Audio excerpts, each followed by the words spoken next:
First contact and misconceptions. The vastness of space had always been humanity's greatest frontier, a dark, endless canvas dotted with stars and mysteries. For centuries, humans had gazed up at the night sky, wondering if they were alone.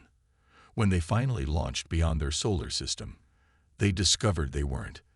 The galaxy was teeming with intelligent life, civilizations far older and more advanced than their own. But rather than the warm welcome they had hoped for, humanity found themselves regarded as little more than cosmic infants, primitive, inconsequential, and ultimately dismissible. The Galactic Concord, an alliance of the 12 most powerful species in the known galaxy, had observed Earth's development for decades. They watched as humans struggled with their internal conflicts, environmental challenges, and technological limitations. The Concord's members, some with histories spanning tens of thousands of years, looked upon humanity with a mixture of amusement and condescension. To them, Earth was just another young species, likely to destroy itself before ever becoming relevant in galactic affairs. Admiral Elena Vasquez stood on the observation deck of the TDF Prometheus, Earth's first true deep space warship, watching as her crew performed final system checks. The vessel represented humanity's ultimate achievement, the culmination of decades of secret research, reverse engineering from recovered alien technology, and human innovation. The Prometheus wasn't just a ship, it was humanity's statement to the stars. "Admiral, all systems are showing green," reported Commander Jackson Chen, her executive officer. "The quantum drive is fully operational and weapons systems are at 100%. Elena nodded, her dark eyes reflecting the holographic displays floating around the command center. "What about the Veil system?" "Operational but untested in real-world conditions," Chen replied. "Though the simulations are promising." The Veil system was perhaps the Prometheus's most closely guarded secret, a revolutionary cloaking and masking technology that didn't just hide the ship from visual detection, but also concealed its true capabilities. To outside scans, the Prometheus would appear far less advanced than it actually was, a clever deception that had been Elena's brainchild. "Good," Elena said. "Humanity needs every advantage it can get. The Galactic Concord has underestimated us for too long." Earth's first official contact with the Galactic Concord had occurred 15 years earlier, a moment that was supposed to be triumphant for humanity, but had instead been humiliating. The Concord's representatives had barely acknowledged Earth's achievements, dismissing their technological progress as crude and primitive.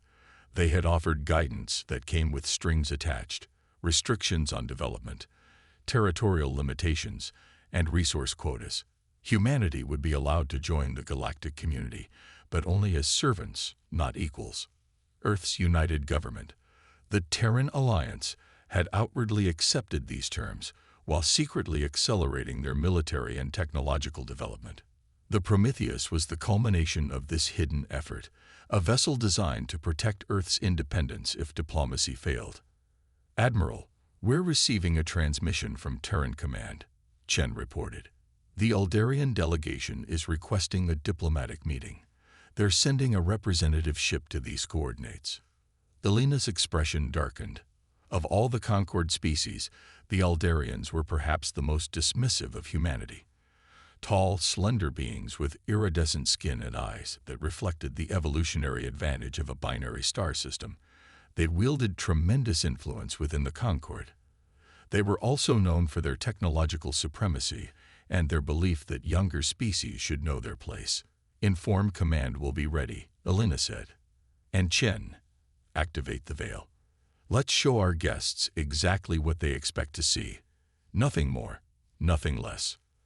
As the Prometheus prepared for its diplomatic encounter, elsewhere in the vast expanse of space, aboard the Aldarian flagship Celestial Judgment, High Commander Zelix reviewed the reports on the approaching human vessel. "These humans are becoming more presumptuous," he said, his voice carrying the melodic cadence typical of his species. "They believe a single warship grants them standing." Strategic Analyst Verix, his second-in-command, nodded in agreement. "Their technology is rudimentary at best. Our preliminary scans indicate conventional propulsion, basic shield capabilities, and weaponry that would barely scratch our outer defenses. Zalix's mouth curled into what passed for a smile among his kind. Perhaps we should remind them of their place. The Terran Alliance needs to understand that patience with their development has limits. The Concord has been generous in allowing them even this much autonomy. Varix agreed. Many believe we should have established direct oversight decades ago. The Aldarians have been watching Earth with particular interest. Unlike other Concord species who viewed humans with mere indifference, the Aldarians saw potential, not in humans themselves, but in Earth's resource-rich solar system. The planet's position near several strategic hyperspace lanes made it valuable real estate. If humans proved too independent-minded, there were contingency plans to establish a more compliant government. The celestial judgment was accompanied by 4 battle cruisers, an excessive show of force for a diplomatic meeting, but one that Zalix felt necessary to convey the proper message. The humans needed to understand that resistance to Concord directives would not be tolerated. When the Prometheus arrived at the designated coordinates, the Aldarian vessels were already waiting. The difference in size alone was intimidating. The celestial judgment was nearly 3 times the length of the human warship, its sleek, crystalline hull reflecting the light of distant stars. "They're hailing us, Admiral," reported Lieutenant Amara King, the communications officer. On screen, Alina ordered, squaring her shoulders. The view screen flickered to life, revealing High Commander Zalix. His elongated features regarded Alina with barely concealed disdain. "Admiral Vasquez," he began, his voice translated into perfect English. "I trust you understand the honor being bestowed upon you. The hegemony rarely grants private audience to developing species." Alina maintained her composure, years of diplomatic training evident in her measured response. "High Commander, the Terran Alliance appreciates the opportunity for dialogue. I believe our meeting agenda includes discussion of the recent border incidents near Proxima Centauri." Zalix waved a long-fingered hand dismissively. "A minor misunderstanding. Your colonists were establishing presence in an area already designated for Concord development. We simply redirected them to more appropriate locations." Alina knew what redirected meant. 3 Earth vessels had been disabled, their crews forced to evacuate to a barren moon while their ships were impounded. It had taken weeks to rescue them.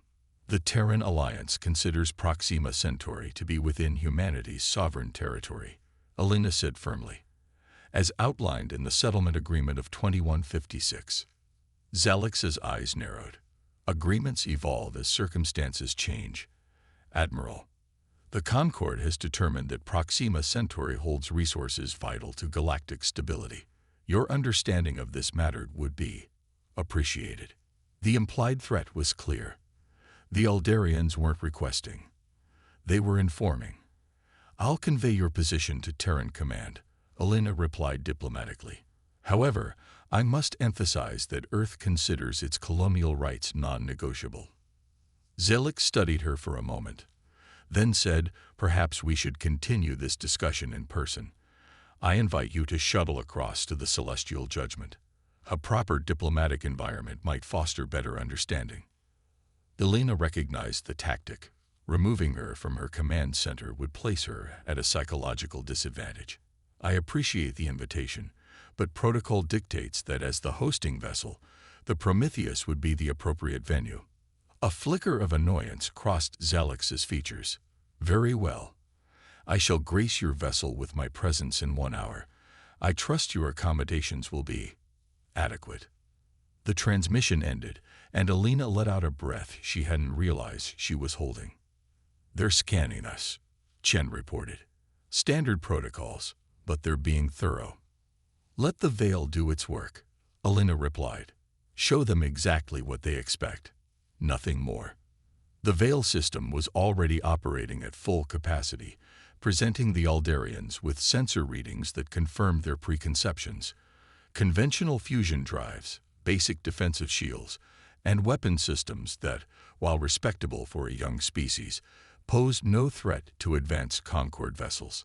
What the Aldarians couldn't detect was the quantum drive capable of speeds that would astonish them, the multiphasic shield technology that could withstand even the most sophisticated energy weapons, or the gravitational displacement system that could manipulate the space-time fabric around the ship. The Prometheus was a wolf in sheep's clothing, and Elena intended to keep it that way, at least for now. When High Commander Zalix arrived with his delegation, his disdain was palpable. He moved through the Prometheus's corridors with the air of a superior being forced to endure primitive surroundings. "Your vessel is quaint," he remarked to Elena as they walked toward the conference room. "Though I'm surprised you've managed to stabilize your matter conversion technology, even at this basic level." Elena smiled politely. "We're quick learners, High Commander." The diplomatic meeting went exactly as Elena had expected. The Aldarians made demands thinly disguised as suggestions, spoke of galactic stability when they meant Concord control, and repeatedly emphasized humanity's junior status in interstellar affairs. "The Concord has decided," Zalix finally stated, "that Earth's expansion must be contained to its immediate solar system until your species has demonstrated the necessary maturity. The colonies at Proxima Centauri will be administered by the Concord, with human participation allowed under supervision." Elena maintained her diplomatic facade. "And if the Terran Alliance disagrees with this decision?" Zalix's expression hardened. "Then the Concord would be forced to reconsider humanity's readiness for galactic citizenship altogether. I'm sure you understand the implications." The threat hung in the air between them. The implications were clear: resist, and face possible quarantine or worse. "I will relay your message to Terran Command," Elena said carefully, "though I must emphasize that unilateral action against sovereign human territories would be considered an act of aggression." Zalix stood, towering over the humans. "You mistake your position, Admiral. The Concord does not negotiate with developing species, it guides them. You would do well to remember that."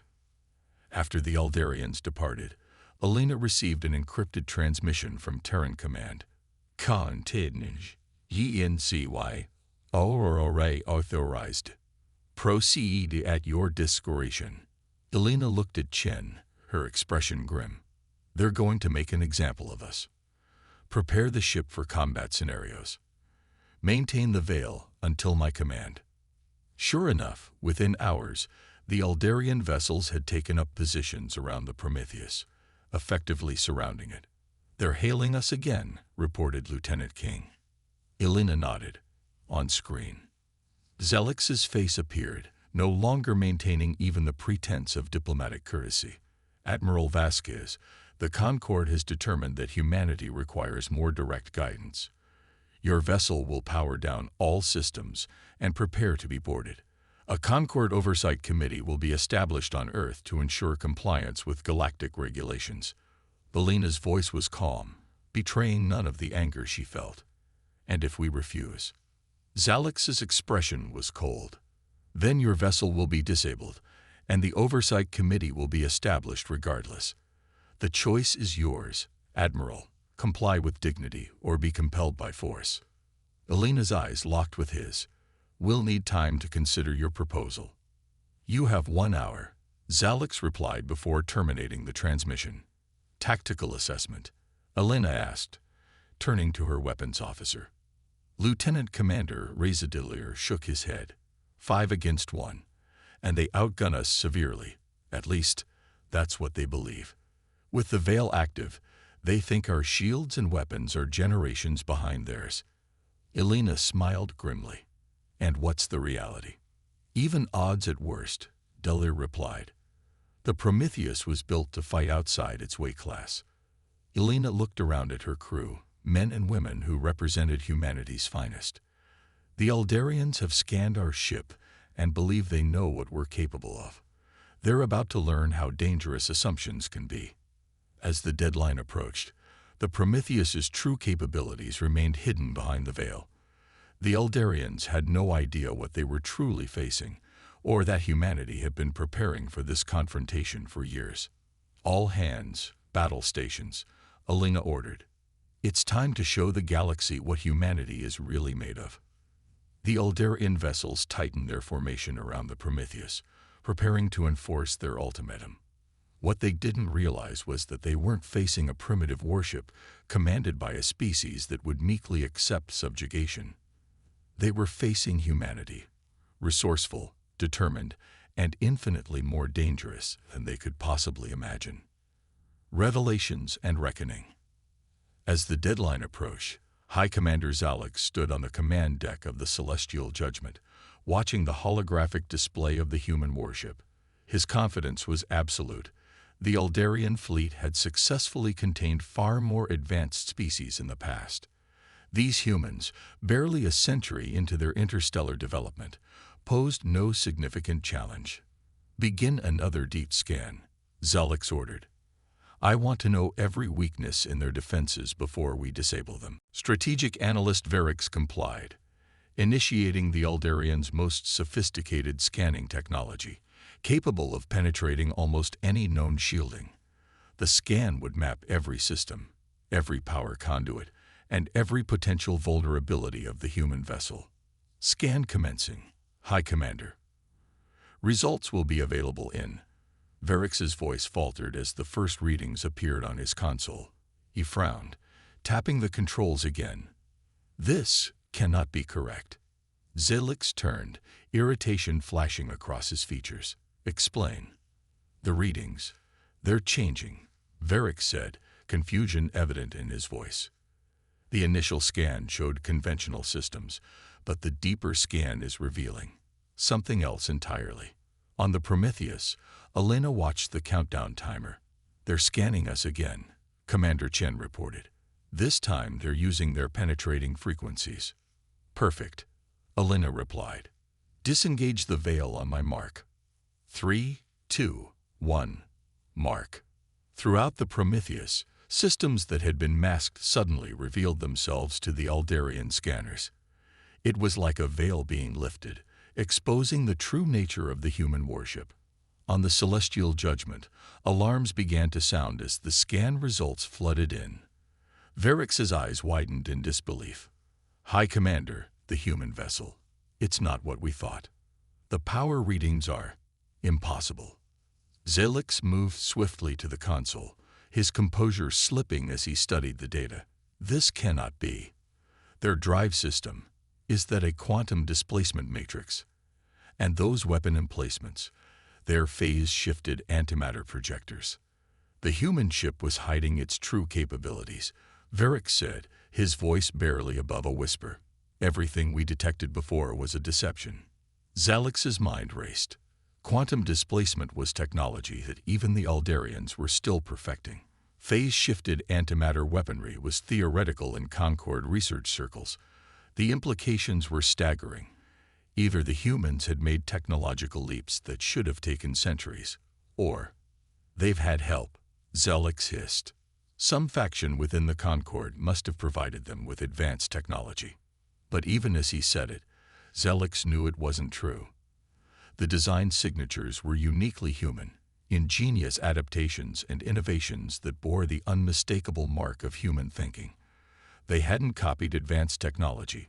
They had developed it themselves, in ways the Aldarians hadn't anticipated. "High Commander," Verix reported, his voice trained. "I'm detecting unusual energy buildups throughout their hull. Their shield configuration is unlike anything in our database." Zalix felt the first stirrings of uncertainty, an emotion he had rarely experienced in his long career. He had commanded fleets against some of the most formidable forces in the galaxy, always with the confidence that Aldarian technological superiority would prevail. Now, facing this single human vessel, that confidence was evaporating. "Open a channel to the human ship," he ordered, struggling to maintain his authoritative demeanor. On the Prometheus, Elena received the incoming communication with a grim smile. "Right on schedule," she murmured before nodding to Lieutenant King to accept the transmission. Zalix's image appeared, his composure noticeably strained. "Admiral Vasquez, it seems there has been a misunderstanding regarding your vessel's capabilities." "No misunderstanding, High Commander," Elena replied coolly. You saw exactly what we wanted you to see. The Concord does not appreciate deception, Zalix said, an edge of warning in his voice despite his evident unease. And humanity does not appreciate threats against our sovereignty, Elena countered.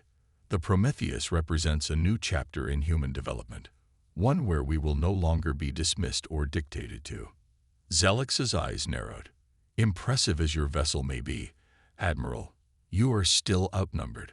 One advanced ship cannot stand against the might of the Eldarian fleet. Elena's smile didn't reach her eyes. Are you certain of that, High Commander? Your scans have revealed some of our capabilities, but I assure you, there's much more you haven't discovered. It was a bluff, but one delivered with such conviction that doubt flickered across Zalix's features. The truth was that while the Prometheus was indeed advanced, it was still one ship against 5. However, Elena had one more card to play, the ingenuity that had always been humanity's greatest strength. You have 30 minutes to withdraw your demands and remove your vessels from Terran space, Elena stated firmly. After that, we will consider your actions an act of war against the Terran Alliance. Zalix's expression hardened. You are overplaying your hand. Admiral, even with your unexpected advantages, you cannot hope to prevail against us. Commander Chen looked concerned. The Lightbringer protocol hasn't been field tested. Admiral, the risks are considerable, Elena finished for him. But so are the stakes. Humanity cannot afford to show weakness now. In the tense minutes that followed, the Prometheus's crew worked with practiced efficiency, preparing systems that had never been used outside of simulations. The ship's quantum core, the heart of both its propulsion and weapon systems, began to pulse with increasing intensity.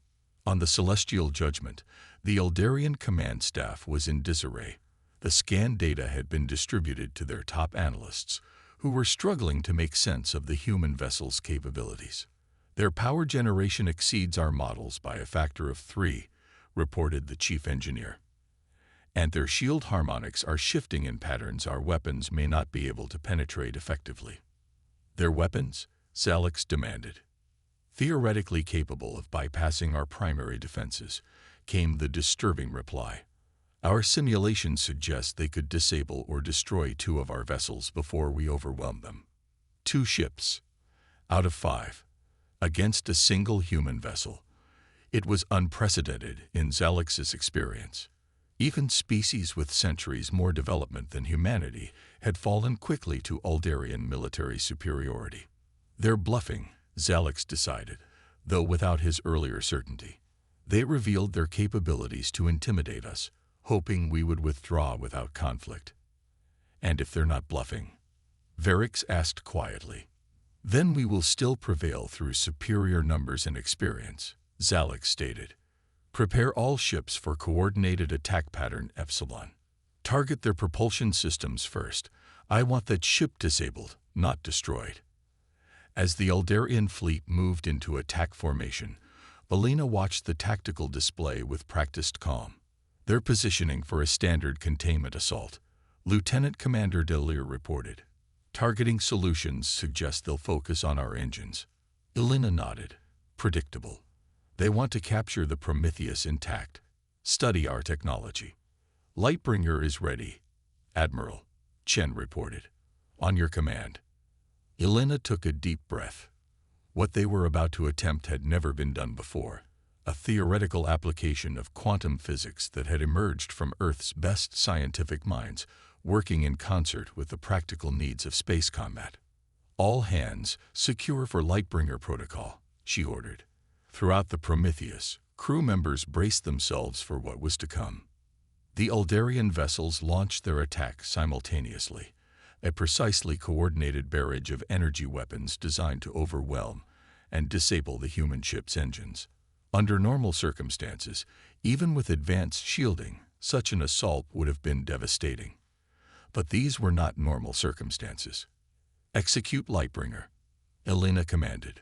The Prometheus's quantum core surged, channeling energy in ways that defied conventional physics. For a brief, disorienting moment, The space around the human vessel seemed to bend and distort. Then, impossibly, the Prometheus was no longer where it had been. On the celestial judgment, chaos erupted on the command deck. "They've vanished," shouted the sensor officer. "No, wait. There." Before he could finish, the Prometheus reappeared, directly behind the rearmost Aldarian vessel. The human warship's weapons fired, not at the engines or weapon systems, but at precisely calculated points along the Aldarian cruiser's hull. The effect was immediate and devastating. The Aldarian ship didn't explode or break apart. Instead, its systems simply went dark, powerless, and adrift in space. "What just happened?" Zalix demanded, shock evident in his voice. They created a localized quantum field displacement," the science officer explained, his voice trembling with disbelief. "They effectively teleported their entire ship. And their weapons, they generated some kind of targeted EMP effect that bypassed our shielding completely." Before Zalix could process this information, the Prometheus vanished again, reappearing near another Aldarian vessel. The same precision attack followed, with identical results. A second Aldarian cruiser rendered powerless in seconds. "Impossible," Zalix whispered. The ability to create controlled quantum displacements at the scale of an entire warship was beyond even theoretical Aldarian science. The precision targeting that allowed the humans to disable rather than destroy their opponents spoke of weapons technology that shouldn't exist for a species at their development stage. The remaining Aldarian vessels attempted to regroup, but the Prometheus continued its impossible maneuver, appearing and disappearing across the battlefield with devastating effect. Within minutes, 4 of the 5 Aldarian ships had been neutralized, leaving only the celestial judgment facing the human vessel. The Prometheus materialized directly in front of the Aldarian flagship, its weapons primed but not firing. A communication request came through, which Zalix, still reeling from the rapid defeat of his fleet, automatically accepted. Admiral Vasquez's face appeared on the screen, showing no signs of the strain such incredible maneuvers must have placed on her ship and crew. "Your fleet has been disabled, High Commander. Their life support systems remain functional, but they will require assistance to restore power." Zalix struggled to maintain his dignity in the face of such a comprehensive defeat. How is this possible? "Your species has been underestimated," Elena finished for him. "A common mistake, and one the Galactic Concord will not make again." She leaned forward slightly, her expression intense. "Let me be absolutely clear, High Commander. Humanity will not be contained. We will not be controlled. We have no desire for conflict with the Concord, but we will defend our sovereignty without hesitation." Zalix found himself at a loss for words. A diplomatic first in his long career. The implications of what had just occurred would reverberate throughout the Concord. A young species, thought to be manageable and primitive, had just demonstrated technology and tactical brilliance that rivaled or exceeded the Concord's most advanced members. "What are your terms?" he finally asked, the words bitter in his mouth. "Recognition of Terran sovereignty over all our colonial territories, including Proxima Centauri," Elena stated firmly. "A non-aggression pact between the Terran Alliance and the Concord, and formal acknowledgement of humanity as equals in galactic affairs, not as subordinates to be guided." Zalix knew he had no choice. With 4 of his vessels disabled and the Prometheus demonstrating capabilities that could easily overwhelm his flagship, resistance was futile. More importantly, the strategic landscape had fundamentally changed. The humans could not be dismissed or easily subjugated. They had earned their place at the table through innovation and resolve. "I will convey your terms to the Concord Council," Zalix said stiffly. "But I am authorized to establish a provisional agreement to these conditions, pending formal ratification." Elena nodded. "The Terran Alliance accepts this provisional agreement. We will assist in restoring power to your disabled vessels as a gesture of good faith." As the diplomatic formalities concluded, Elena turned to her crew. "The Lightbringer Protocol. The quantum displacement system that had allowed them to effectively teleport short distances in combat had taken a severe toll on the Prometheus's systems. The ship would need extensive repairs before it could attempt such maneuvers again. But the gamble had paid off spectacularly. "Send a message to Terran Command," Alina ordered. "Operation Aurora successful. The Concorde has been educated." In the days and weeks that followed, the balance of power in the galaxy underwent a subtle but profound shift. The story of how a single human warship had defeated an Aldarian battle group spread rapidly through Concorde space. Species that had previously dismissed humanity began to reconsider their assessments. Some felt unease at the rapid human advancement. Others saw potential allies against the Concorde's sometimes heavy-handed governance. The Aldarians, for their part, launched a comprehensive review of human development. Their analysts were stunned to discover that the technological innovations aboard the Prometheus weren't anomalies, but part of a broader pattern of human ingenuity. Humans didn't develop technology linearly like most species. They made intuitive leaps, found unexpected connections between disparate fields, and adapted with remarkable speed to new challenges. 3 months after the encounter, Zelix found himself in the unusual position of addressing the Concorde Council, not as a conqueror reporting success, but as a witness testifying to a significant miscalculation. "We have fundamentally misjudged the humans," he concluded after presenting his detailed analysis. "Their thinking is different. They accomplish in decades what takes other species centuries. And most concerning of all, they excel at warfare and crisis response in ways that defy conventional strategic doctrine." An elder council member leaned forward. "Are you suggesting that humans pose a threat to the Concorde, High Commander?" Zelix considered the question carefully. "I am suggesting that humanity is a force we can no longer afford to underestimate. Whether they become allies or adversaries depends largely on how we choose to engage with them now." But Alina took little satisfaction in the adulation. She knew better than most that the encounter could have ended very differently. The Prometheus's victory had been as much about surprise and psychological impact as about technological superiority. Now that the Concorde knew what humans were capable of, future confrontations would be far more dangerous. "We've earned our place at the table," she told the Terran Alliance Council during her debriefing. "But we've also painted a target on our backs. Some within the Concorde will see us as upstarts to be put in our place. Others will fear our potential and seek to contain us through other means." "Then what do you recommend, Admiral?" asked the Alliance President. Alina's response was immediate and certain. "We build, we innovate, we explore, and most importantly, we forge alliances. There are species within the Concorde who chafe under Aldarian influence, species who might welcome a partner that isn't afraid to challenge the status quo." The President nodded slowly. "And the Prometheus?" "Needs upgrades," Alina replied with a hint of a smile. "What we've demonstrated is only the beginning of what humanity can achieve."